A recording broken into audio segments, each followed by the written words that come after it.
Bertambah 1 tahun, berlalu 1 tahun, berarti akan melangkah lebih dekat kepada kematian.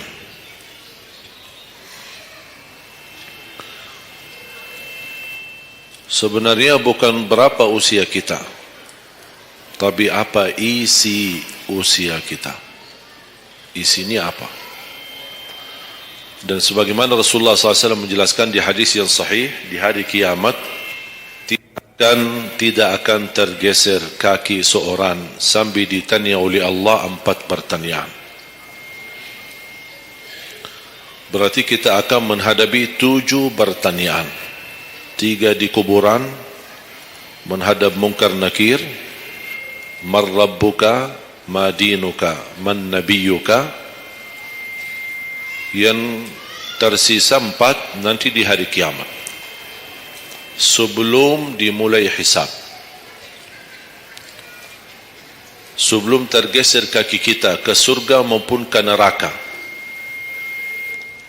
ditanya oleh Allah Subhanahu wa taala 4 pertanyaan. Yang pertama, lan tazula qadama 'abdin yaumal qiyamah hatta yus'ala an 4. Tidak akan tergeser kaki seorang di hari kiamat sampai ditanya oleh Allah SWT 4 pertanyaan. Yang pertama,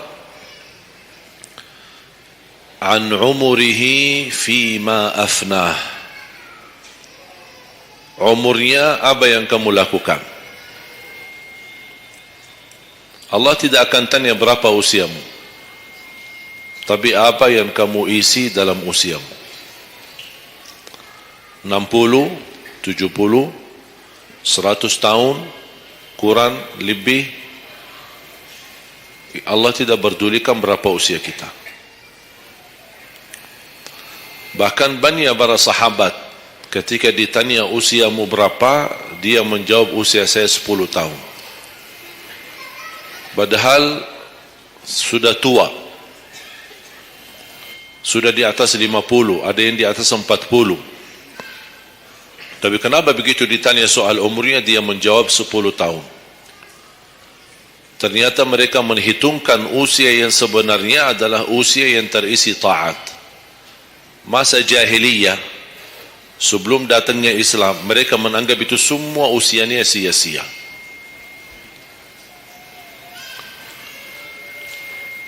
Berarti kalau ada orang muslim tidak salat sama sekali sampai usia 50 tahun, semua usianya sia-sia. Karena tidak ada ibadah satupun yang diterima kalau tidak pernah salat. Biarpun dia haji setiap tahun, puasa setiap Ramadan, dia bersedekah berinfak setiap hari, tapi tidak pernah salat 5 waktu sama sekali, sia-sia amalannya. Karena pertama yang akan dihisab oleh Allah salatnya. Kalau salat itu beres, baru akan ditanya yang lain. Kalau salatnya tidak ada, Allah tidak perlu bertanya yang lain. Makanya saya selalu berkata, khususnya para pemuda-pemudi, seberapapun dosamu, jangan tinggalkan salat. Sebesar apapun dosamu, jangan tinggalkan salat. Karena salat itu ibadah yang langsung menyambungkan kita sama Allah, tali hubungan kita sama Allah. Kalau tali hubungan kita sama Allah terputus, tidak ada tali yang bisa sambung lagi. Dan selama anda menjaga salat, berarti masih ada harapan masuk dalam golongan yang akan diampuni Allah. Ada ampunan, ada harapan ampunan. Tapi kalau tidak salat, terus bagaimana Allah ampuni kalau tidak mau bertaubat? Banyak orang berkata, saya malu. Atau dia merasa ada bisikan di hatinya, buat apa lo salat? Ngapain? Perilaku kamu aja tidak benar, sama orang tua aja tidak benar, dosamu tidak pernah henti-henti, percuma salat, tidak usah. Itu ingat bisikan syaitan. Karena syaitan ingin semuanya sekali-kali rusak. Kalau berbakti baik belum sempurna, masih banyak dosa maksiat, banyak kerusakan yang lain, tapi masih terjaga salatnya, ada harapan diampuni dosanya. Jangan sampai syaitan berhasil menggoda kita sekalian tidak salat. Oh, sudah hancur, sudah rusak yang lain, ditambah lagi parah, tinggalkan salat. Atau ada orang taubat, selama dia tidak salat, lancar, beres, aman, tidak ada apa-apa. Begitu dia taubat, dia merasa sedih, menyesal, dia mulai menjaga salatnya. Hilang motornya, kehilangan kerjaannya, diuji sama Allah SWT dalam rumah tangganya. Setan datang, coba kamu ada dulu biasa-biasa aja, tidak pernah ada ujian. Begitu anda mulai salat, ada ujian. Ngapain? Udah berhenti aja salat, nanti kembali beres. Berhenti salat. Pas begitu dia keluar masih kehilangan motor. Ya Allah, gimana? Saya selama ini tidak pernah salat, tidak pernah hilang motor. Begitu saya mulai salat malah hilang motor saya. Datangnya setan di situ. Coba kalau kamu tidak salat, tidak bakal hilang motornya. Akhirnya dia merasa nyesal, dia berhenti. Berarti niatnya bukan taubat. Niatnya salat, ya Allah mohon aku salat tapi Allah jaga motor aku ya. Itu niatnya. Bukan salat karena Allah, tapi salatnya karena terjaga motornya. Itu beda niat. Berarti ketika kita berlaku ibadah, melakukan sesuatu ibadah, tapi ada ujian yang masuk, jangan anda salahkan ibadahnya, tapi salahkan niatmu. Ada apa dalam niatmu? Pasti ada salah niat.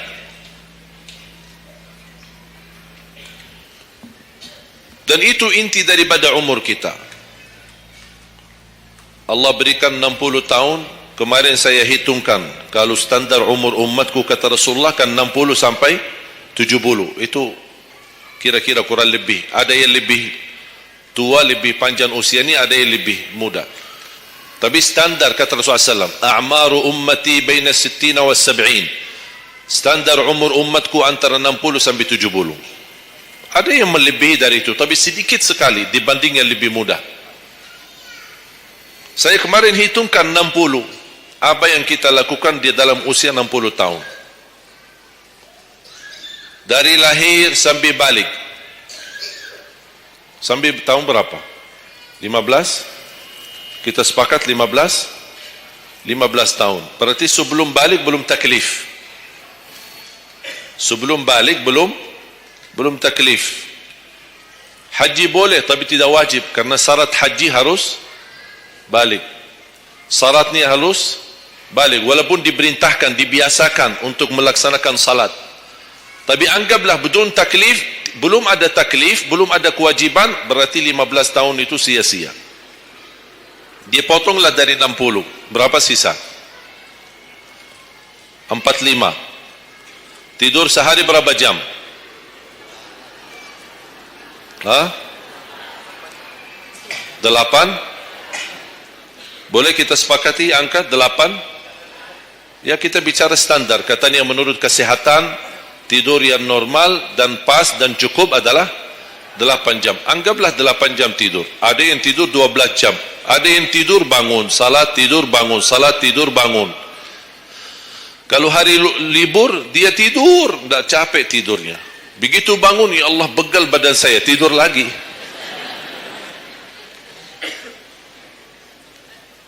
Saya hitungkan 8 jam. 8 jam dalam sehari berapa kalau dibagi? Dalam sehari. Sehari berapa jam? 24 jam. 8 bagiannya berapa jadinya? Sepertiga. Sepertiga sehari tidur. Sepertiga 60 tahun berapa? 20. 20 tahun ngapain? Tidur. 20 tahun cuman kerjaannya tidur. Mulai dari 8 jam. Coba, memang terlihat angkanya tidak terlalu besar. Tapi kalau dihitung dalam usia 60 tahun, 20 tahun tidur. Ditambah 15 belum taklif, jadi 35. Tersisa berapa dari 60? 25. Cari nafkah dan rezeki. Kerjaan, standar kerja, jam kerja berapa jam? 8. Berarti 60 tahun berapa jam? Berapa tahun kita kerja? 20 tahun. 20 tahun cari menjadi kaya. Tapi 20 tahun masih stres. Dah jadi kaya-kaya. Masih bermasalah. Ditambah habis 20 tahun pensiun, tambah hutang. Belum lagi hutang sana sini. Sekarang semua serba hutang. Dan yang aku heran, kenapa orang Indonesia suka berhutang? Ada masalah sedikit hutang. Sekarang HP cicilan bagus-bagus. Begitu saya kemarin diajak sama teman foto, saya lihat HP ini, Masya Allah HP yang terbaru ini. Maaf Pak, cicilan. Jadi jangan ditipu, jangan tertipu ketika anda melihat handphone baru sama orang, langsung anda baik sangka barangkali cicilan. Tidak ada yang sanggup cash.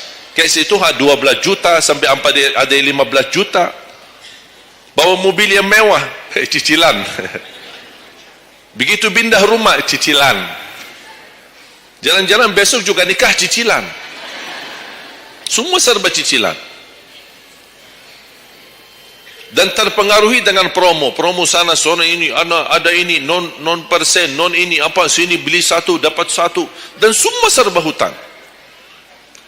Tanpa kita sadar, tidak sadar, memang mudah kita awal-awalnya berhutang, tapi begitu sudah jatuh tagihannya pusing. Memang hutang ini bikin aku stres. Ada orang minta sama saya amalan. Ada enggak amalannya supaya saya bisa mengatasi masalah hutang ini? Saya bilang mudah amalannya, jangan berhutang lagi. Udah, sudah selesai.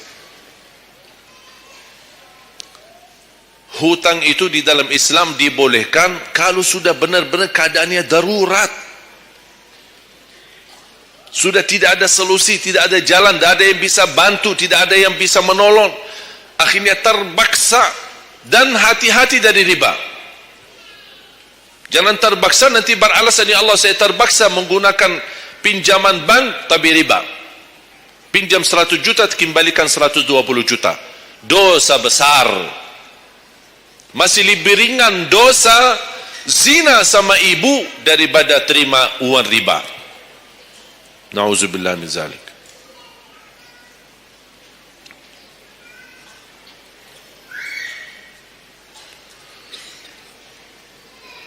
Dua 20 tahun cari kerja. Tadi berapa yang tersisa? 25 kan? Berarti yang tersisa berapa? Saya belum bicara ibadah Bapak Ibu. 20 tahun tidur, 20 tahun cari dunia, 15 tahun masih belum taklif, tersisa 5 tahun. Saya hitung dalam 60 tahun, bagi orang yang rutin menjaga salat 5 waktu, tahu enggak hasil hitungan saya dapat berapa? Anda jaga salat selama 60 tahun, itu menghasilkan ibadah cuma 2 tahun 7 bulan. Total salatmu dalam 60 tahun 2 tahun 7 bulan. Karena salat 5 waktu berapa? Tidak sampai 1 jam. Tidak sampai 1 jam. Saya bicara yang wajib. Ada, bagaimana saya hitung kalau ada orang yang tidak salat sama sekali? Na'udzubillah, sudah habis sia-sia umurnya kalau tidak salat sama sekali. Saya belum hitung tarawih 23 rakaat 7 menit. Nah, itu beda urusan itu. Ada tarawih 23 rakaat 7 menit? Tidak ada tarawih. Jangan apa suuzan, itu namanya olahraga. Olahraga paling cepat selesai dapat juara 1. Jadi kita harus baik sangka, jangan suuzan. Karena itu bukan salat. Yang aku heran itu setiap tahun itu tradisi ini terulang setiap Ramadan. Menjadi sebuah kebiasaan. Yang seharusnya menjalani kebiasaan agama atau kebiasaan beribadi. Dan kenapa itu hal menjadi betul-betul sesuatu yang kebiasaan, menjadi tradisi? Kenapa? Aku heran ini. Ada yang bisa jawab? Kenapa ketika masuk Ramadan tetap menjalankan 23 rakaat tapi dengan cara cepat? Aku heran belum menemukan jawabannya. Ada apa dengan 23 rakaat harus selesai cepat? Dan ini khusus di bulan Ramadan. Aku sangat kagumi ketika mendengar seorang imam begitu maju imam tarawih rakaat pertama, Allahu Akbar, Masya Allah, kepanjangan takbirnya. Saya sudah alhamdulillah, pasti nikmat, enak. Bismillahirrahmanirrahim, alhamdulillahirabbil alamin, rahmanir rahim. Astaghfirullahalazim, saya kaget. Barusan sudah enak, ngapain cepat-cepat? Makanya saya ingat di masa ketika saya di salah satu kampung, ada seorang bapa di samping saya. Saya datang ke masjid, sudah mereka mulai tarawih. Yang aku kasihan bapa di sebelah saya, barangkali usia 80, 90. Gerakannya tidak sama seperti kita. Kan kita masih muda, masih bisa mengejar imam. Habis bacaannya imam, saya tidak bisa mendengar kecuali ujung ayat. Waladhdallin. Oh, ini Al-Fatihah. Bismillahirrahmanirrahim. An-Na'im. Apa? Alhaakumut takatsur. Allahu Akbar. Sami'allahu liman hamidah. Allahu Akbar. Allahu Akbar. Allahu Akbar. Saya masih ikut. Yang saya kasihan bapa yang di samping saya ini. Begitu imam ruku', bapa kan pelan-pelan, kan begal badannya, sudah tua, fisiknya tidak kuat, turun pelan-pelan, imam sudah sami'allahu liman hamidah. Bapa berdiri lagi, dah jadi ruku' bapa.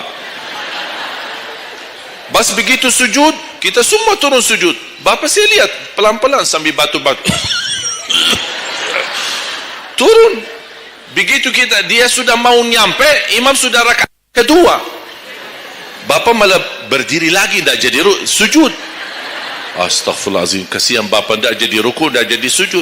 Pas di rakaat yang kedua, saya megang tangannya, Pak, kita pulang aja deh. Mendingan salat tarawih di rumah sendiri. Itu bukan salat tarawih. Ramadan cuma berapa kita menemukan Ramadan? Orang yang sudah wafat, kalau kita boleh berbicara dan dengar bisikan, apa yang mereka bisa jawab? Wallahi, semua orang yang sudah mati berkeinginan kembali ke dunia untuk menikmati bulan Ramadan. Mereka ingin menikmati bulan Ramadan, menikmati tarawih, menikmati suasana buka puasa bersama, bagi-bagi sahur dan aktivitas yang lain. Ini kesempatan, kita masih diberi oleh Allah umur, sehat walafiat, maksimalkan. Tidak semestinya 23, mau 11 boleh, mau 23 boleh, mau seberapapun tarawihnya, mau salat tahajud di rumahnya boleh. Ulama sudah menjelaskan jumlah salat malam atau tarawih yang paling sedikit 2 rakaat, yang paling banyak tidak ada batasnya. Jadi kalau kita 2 rakaat, 4 rakaat tutup witir, sah. 8 rakaat tutup witir, sah. 10 rakaat tutup witir, sah, tidak ada masalah. Tidak harus 11 atau 23. Intinya bukan jumlahnya, tetapi cara melaksanakannya. Apalagi kalau bacaan imam bagus, fasih, jelas hurufnya. Saya yakin bagi jamaah yang awam, yang datang setiap Ramadan, setiap malam ikut salat tarawih, dia belum bisa baca Quran, tapi dia mendengar baca imam selama 30 malam, dia pasti bakal belajar Al-Quran karena bacaan imam bagus. Bismillahirrahmanirrahim. Alhamdulillahi rabbil alamin. Ar-Rahmanir-Rahim. Maliki yaumiddin. إياك نعبد وإياك نستعين اهدنا الصراط المستقيم صراط الذين أنعمت عليهم غير المغضوب عليهم ولا الضالين الضالين آمين. Kalau tidak dapat manfaat mengikuti salat tarawih di belakang imam yang bacaannya fasih selama 30 hari, anda cuma dapat benarkan bacaan Al-Fatihah, wallahi nikmat, syukur. Selama 30 malam anda cuma dapat membenarkan bacaan Fatihahmu, sudah luar biasa. Tidak usah bicara ayat yang lain, hanya Al-Fatihah saja. Kenapa? Tidak sah salat kita tanpa Al-Fatihah. Kata Imam Nawawi, di dalam suratul Fatihah ada 14 tasdid. Ada 14 tasdid, hurufnya yang ditekan. Ada 14. Tertinggal satu, batal salatnya. Dan Imam Nawawi berikut mazhab Syafi'i. Makanya jamaah sekalian, wajib hukumnya belajar Al-Fatihah, bukan sunnah. Wajib hukumnya belajar surat Al-Fatihah. Perbaiki, benarkan bacaanmu. Karena tergantung Fatihahnya itu salatnya sah atau tidak. Itu tergantung Al-Fatihah. Makanya saya harap mulai dari hari ini anda semua bersungguh-sungguh belajar suratul Fatihah. Jangan anda targetnya mau hafal 30 juz. 30 juz anda hafal tapi tidak benar suratul Fatihah, sia-sia. Tidak ada manfaat.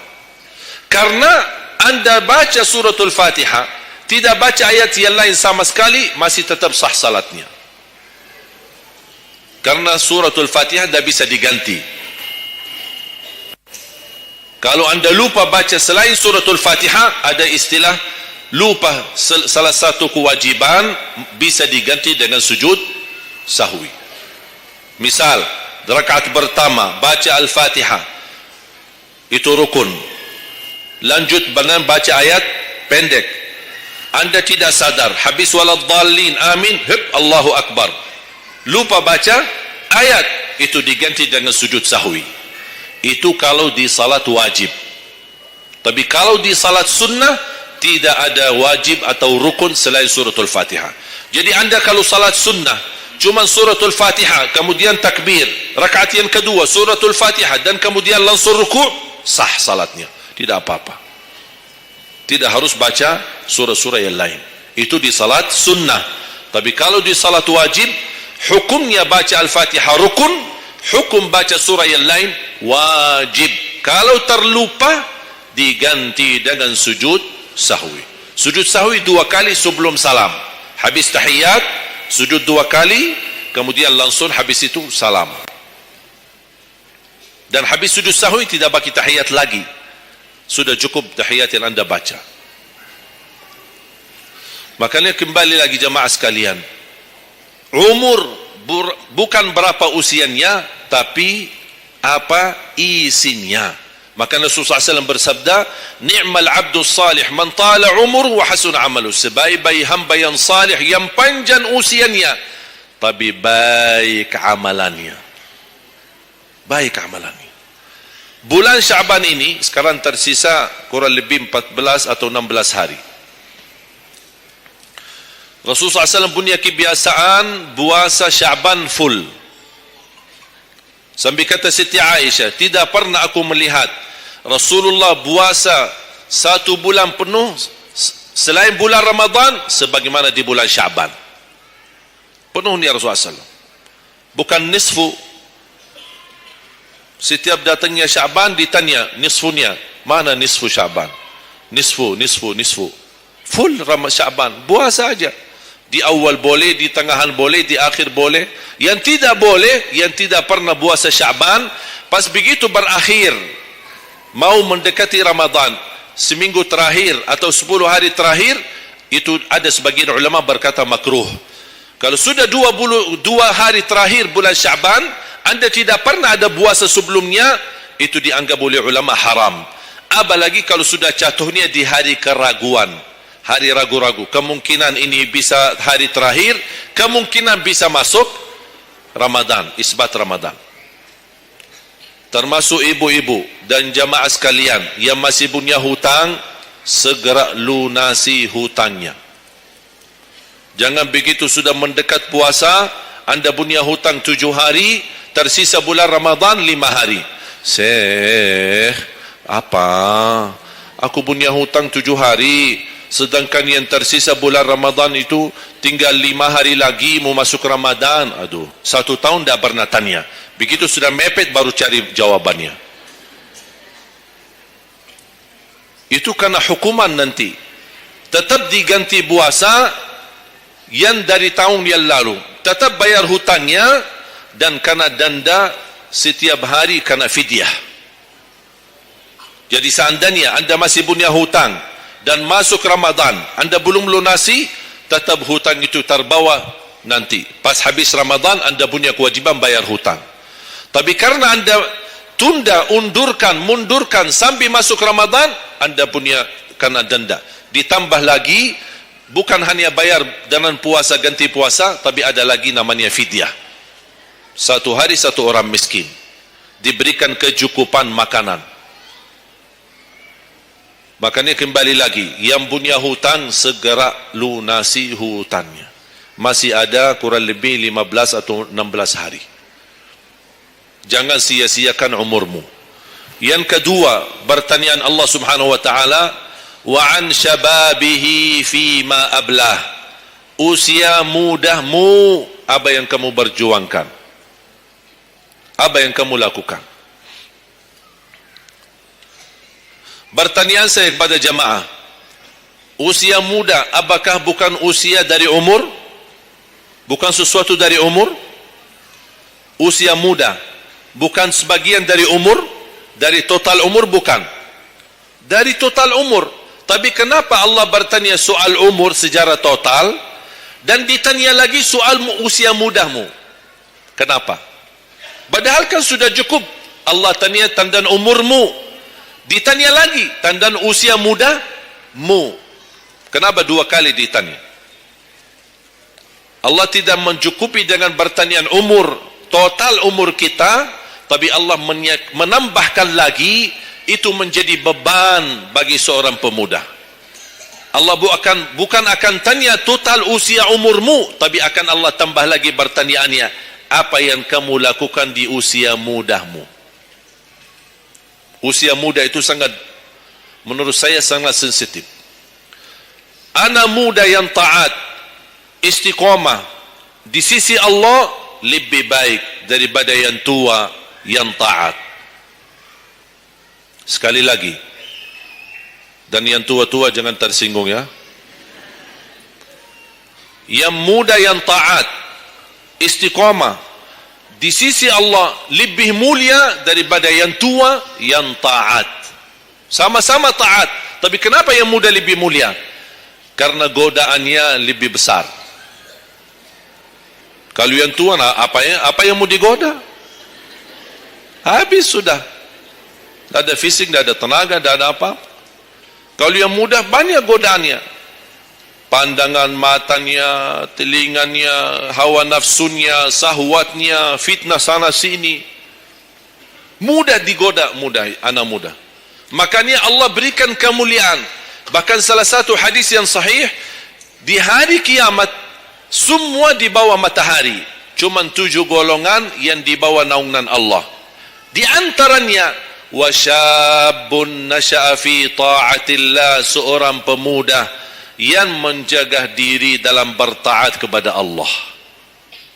Dia dapat keistimewaan di hari kiamat bersama pemimpin yang adil, bersama seorang laki-laki yang tergantung dengan masjid berapapun usianya. Ditambah lagi seorang pemuda yang bisa menjaga diri dalam bertaat kepada Allah Subhanahu wa taala. Dan kalau kita baca sejarah ulama, semua para berjuang untuk agama semuanya muda. Tak ada yang tua. Bilal ibn Rabah seorang pemuda, Abdullah ibn Mas'ud penghafal Al-Quran seorang pemuda, Abdullah ibn Umar seorang pemuda, dan banyak yang lain. Muhammadul Fatih yang membebaskan Konstantinia dan memperjuangkan Islam menjadi panglima, masih di bawah usia 21 tahun. Dan banyak sejarah-sejarah. Imam Syafi'i masih sangat muda, bahkan meninggal dunia masih dalam keadaan masih sangat muda, belum sampai usia 50-an tahun. Dan banyak yang lain. Makanya pengaruh dah bahkan taruhan besar bagi umat Islam itu tergantung pemuda.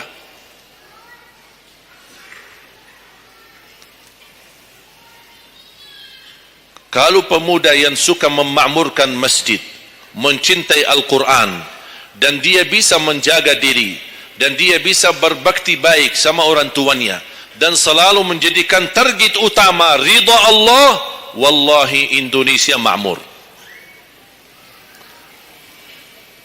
Kalau pemudanya jauh dari masjid, sibuk hanya bacaran, dan dia meninggalkan salatnya, jauh dari hal-hal yang baik, justru dia jatuh dalam narkoba dan berkali macam-macam dosa dan maksiat, hancurlah negeri Indonesia. Indonesia tergantung pemuda. Maaf, bukan tergantung para tua, tergantung pemuda. Makanya saya bahagia sekali ketika kemarin tanggal 17 April, saya bahagia sekali ketika melihat semua pemuda-pemuda ikut nyoblos di TPS. Walaupun kita belum lihat hasilnya, tapi sabar. Sabar. Ini ujian. Jangan ada orang terlalu muda diadu domba. Sabar. Apapun keputusannya kita tunggu. Keputusan yang resmi dari KPU. Keputusannya benar, tidak benar, serahkan kepada Allah. Hati-hati, jangan terlalu muda diadu fitnah. Sama-sama Muslim. Jangan kita diadu domba di antara kita sesama. Bahaya sekali kalau terjadi konflik gara-gara pemilu dan kepentingan politik. Silahkan lihat apa yang terjadi di Timur Tengah. Semua kejadian di Timur Tengah, awal langkah kejadian itu gara-gara kepentingan politik. Yang menjadi korban rakyat. Orang politisi hidup di negeri Eropa, nikmat, senang, bahagia, semuanya serba ada. Mereka tidak bahaya, tapi yang bahaya rakyat. Yaman, Suria, Irak, dari tahun 90 sampai sekarang Irak tidak bisa aman. Ada orang bawa berita itu Irak saudara, dan mereka perang saudara antara Sunnah dan Syiah. Bohong, tidak benar. Ratusan tahun mereka hidup damai antara Sunnah dan Syiah, tidak pernah bermasalah. Tapi karena langkah awal kepentingan politik, lama-lama terpengaruhi dengan perbedaan aliran dan berbeda pendapat. Kalau sudah kita menjadi korban dan terpengaruhi demi kepentingan politik, mudah diadu domba, besok-besok akan terjadi perang antara Sunni sama Syiah di Indonesia. Besok lagi akan terjadi antara aliran-aliran yang lain sama golongan-golongan yang lain. Bisa terjadi perpecahan belah. Itu yang diinginkan oleh musuh Islam. Jangan diberikan kesempatan. Terjadi ujian, memang kita menghadapi ujian. Bukan hanya umat Islam di Indonesia. Di Palestina sudah 60, bahkan sudah sampai 70 tahun mereka menghadapi ujian. Tapi kekuatan sabar luar biasa. Tidak pernah putus asa. Biarpun mereka tidak bersenjata, tidak punya apa-apa melawan musuhnya Israel, tapi mereka tetap tidak pernah putus asa, tidak pernah pasrah. Mereka tetap berjuang mencintai Masjidul Aqsa. Saya merasakan perjuangan pemuda ketika saya ke sana, ke Masjidul Aqsa. Makanya jemaah sekalian, kita bisa memperjuangkan, tapi tambah membuat permusuhan. Kita masih bisa bertahan, dan insya Allah ada jalan keluar dari segala kesusahan. Dan Allah tidak mungkin membiarkan kezaliman terjadi. Kalau kita merasa terzalimi, tidak apa-apa, tunggu. Dan kita harus belajar saling menghormati. Yang memilih 01 itu hakmu, tapi anda tidak berhak mencaci maki 02. Yang memilih 02 itu hakmu, tapi anda tidak berhak mencaci maki 01. Sama-sama Muslim, sama-sama orang Indonesia. Malu kita, kadang-kadang aku sedih melihat ini terjadi permusuhan. Ulama di sini mencaci maki ulama yang di sana, ulama yang di sana membalas lagi dan apa, aduh. Ya Allah, malu kalau di antara ulama saja terjadi persoalan, permasalahan. Gimana orang awam? Makanya selalu saya dalam doaku, ya Allah satukan dan rapatkan hati para ulama kami, satukan saf ulama kami. Ada perbedaan itu wajar, tapi yang tidak wajar ada permusuhan. Apa yang saya sampaikan sekarang, saya yakin tidak mungkin 100% anda semua terima. Ya harus belajar. Tidak boleh saya maksa anda semua ikut pendapatku. Aku hanya menyampaikan, anda bisa dengar, anda bisa ikuti, anda bisa tolak. Itu hakmu menerima atau menolak. Dan ada orang berhak untuk memaksakan kita. Oleh karena itu sekali lagi, mohon jaga dan rapatkan saf kita. Sekarang banyak muncul di media. Ini semua tujuannya berkeinginan menadu domba di antara kita. Sekarang akhirnya yang gagal, yang rusak siapa? Negeri kita. Yang kurban, rakyat kita. Orang politisi tidak apa-apa. Mereka kan berduit. Duitnya banyak. Fasilitasnya banyak, bisa dia hidup keluar negeri dimanapun, dia baca keluarganya, sudah, biar rakyat jadi korban. Jangan kita mau dijadikan kambing hitam. Siap? Bisa jaga? 714 suku dan budaya berbeda-beda, tapi alhamdulillah masih bisa bersatu di bawah bendera merah putih. Dan ini karunia dari Allah Subhanahu wa taala, wajib kita syukuri dan wajib kita jaga.